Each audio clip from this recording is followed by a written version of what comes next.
By 451 AD, the Western Roman Empire had become only a shadow of its former greatness. For decades, barbarian kingdoms and migrating tribes had steadily carved away its provinces, weakening the empire piece by piece. Imperial authority was fading. Its frontiers had collapsed. The glory of Rome seemed destined to disappear into history. Meanwhile, a growing threat was advancing from the east. The Hunnic Empire, led by the renowned Attila the Hun, had invaded the western provinces of Gaul. Under Attila's rule, the Hunnic Empire stretched across vast areas of Central and Eastern Europe. His army was immense, made up of warriors from numerous tribal groups, including the Franks, Gepids, and Ostrogoths, among many others.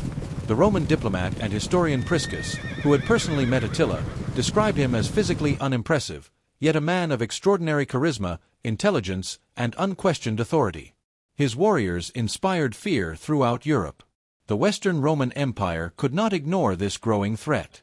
To confront Attila's advancing army, they dispatched one of their finest commanders, General Flavius Aetius. Aetius had spent much of his youth living as a hostage among both the Visigoths and the Huns. As a result, he understood the politics and military traditions of the barbarian world better than almost any Roman of his time. His army pursued Attila's forces toward modern-day Chalons, France, a place known in antiquity as the Catalaunian Plains. These were the very fields where Emperor Aurelian had defeated the Gallic separatists nearly 2 centuries earlier. Now, history was about to return to the same battlefield once again. Unlike the traditional Roman armies, the Huns relied on unmatched mobility. Almost every warrior fought on horseback. They could cover astonishing distances in remarkably little time, and strike with devastating speed. Their composite bows were among the deadliest weapons of the age, capable of piercing armor from considerable distances. Against slower opponents, they proved absolutely devastating. Rarely had Europe witnessed such a vast and diverse collection of warriors assembled on a single battlefield. The Roman army itself looked very different from the disciplined legions of Caesar or Trajan. Serving under Aetius were Romans, Alans, Visigoths, Burgundians, and Saxons. Many of these peoples had spent generations fighting one another. But on this day, they stood united against a common enemy. Heavy infantry still formed an important part of the Roman army. However, cavalry, lighter federate troops, and regional contingents now made up much of its fighting strength. To this day, the exact location of the battlefield remains uncertain. What historians generally agree upon is that the battle took place somewhere near modern Chalons and Champagne in northeastern France, an area of broad open plains, broken by ridges and elevated ground. The exact number of soldiers on either side is also uncertain. Most estimates place both armies somewhere between 30,000 and 50,000 men. Then, Attila, positioned at the center of his Hunnic army, launched the battle. Thousands of mounted Hunnic riders thundered forward. The sound of countless horse echoed across the plain with such force that it seemed as though the earth itself was shaking. The Hunnic cavalry advanced directly toward the Roman allied lines. But rather than launching an immediate assault against the infantry, Attila chose a far more calculated approach.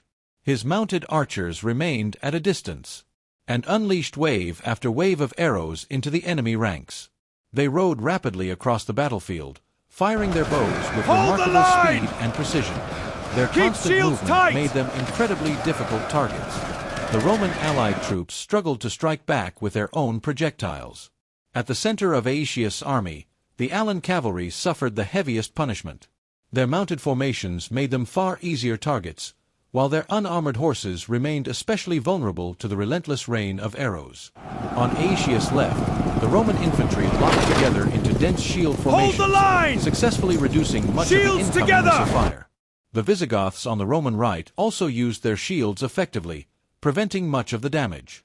Even so, the Hunnic barrage continued without pause. The Alan cavalry was steadily being destroyed.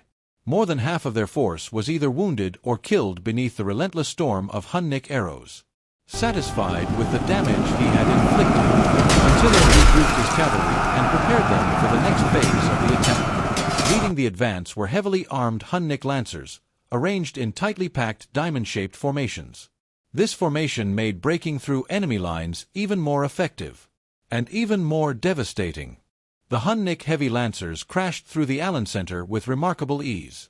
Attila immediately recognized the weakness developing in the Roman line.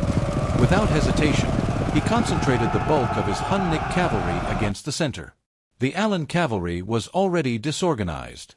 They had suffered severe casualties, and many of their warriors were badly wounded. Needless to say, they offered very little resistance. Attila's riders cut straight through the Alan ranks, driving deep into the center of Aetius' army. Sensing the opportunity, Attila gave the signal for the rest of his allied forces to advance against the Roman lines. The Franks, Gepids, and Ostrogoths surged forward, with their cavalry leading the assault from both flanks. The Hunnic allied cavalry smashed into both the Roman allied and Visigothic wings. The infantry stationed there, however, were experienced soldiers. They held their shield walls firmly and refused to break. By this stage, whatever remained of the Alan cavalry that had survived the Hunnic assault finally lost its nerve. The survivors broke formation and fled the battlefield. Aetius' center now lay completely exposed. One successful breakthrough would allow the Huns to surround the remainder of the Roman allied army. Recognizing the danger, Aetius acted immediately. He gathered his elite cavalry from the rear, joined by Theodoric, the king of the Visigoths, and rushed forward to seal the gap. They arrived just in time to prevent the Huns from breaking through and encircling the rest of the Roman allied force. But then, disaster struck. The Visigothic king, Theodoric, was thrown from his horse and killed early in the fighting. For the king! According to historians such as Jordan, he may have fallen from his horse before being trampled beneath the chaos of the battlefield. Whatever the exact circumstances, the king of the Visigoths was dead. For many armies, the death of a king would have shattered morale and triggered a complete collapse. Yet, remarkably, Theodoric's death appeared to go unnoticed among his own warriors. Panic never spread through the Visigothic ranks. Their formations held. For the moment, the Hunnic advance at the center had been stopped. Across the battlefield, the fighting became increasingly fierce and chaotic, much like the brutal hand-to-hand combat that characterized so many battles of the ancient world. As the struggle continued, neither army was able to gain a decisive advantage. The battle settled into a bloody stalemate. Aetius knew he could not simply wait for news of Theodoric's death to spread throughout the army. The time had come to reveal his plan. He gave the signal. Visigothic cavalry suddenly emerged from hiding. These were the very horsemen who had captured the elevated ridge from Attila's riders earlier in the day. They were commanded by Thorismund, the son of the fallen Visigothic king.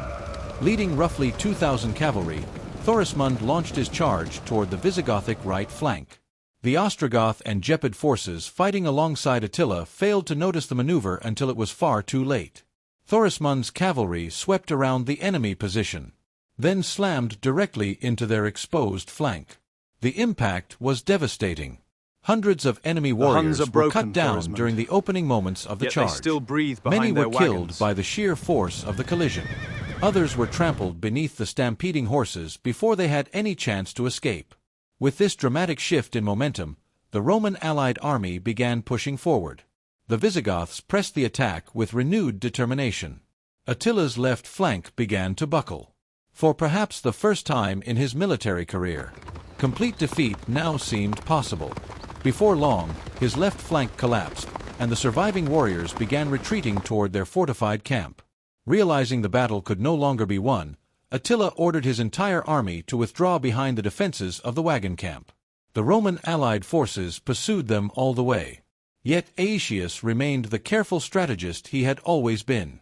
He reportedly feared that a complete Visigothic victory might create an entirely new threat to Roman authority in Gaul. For that reason, he encouraged Thorismund to return home as quickly as possible and secure his succession to the Visigothic throne. Soon afterward, the alliance gradually began to disperse. Attila was allowed to withdraw with what remained of his army. Although he survived the Battle of the Catalaunian Plains, his invasion of Gaul had failed.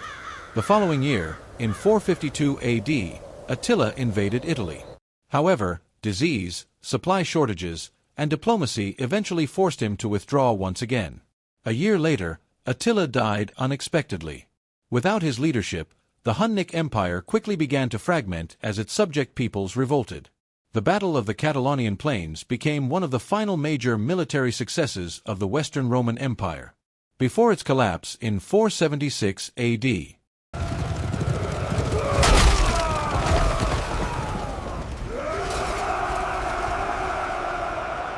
Thank you for watching this. Please subscribe this channel for more.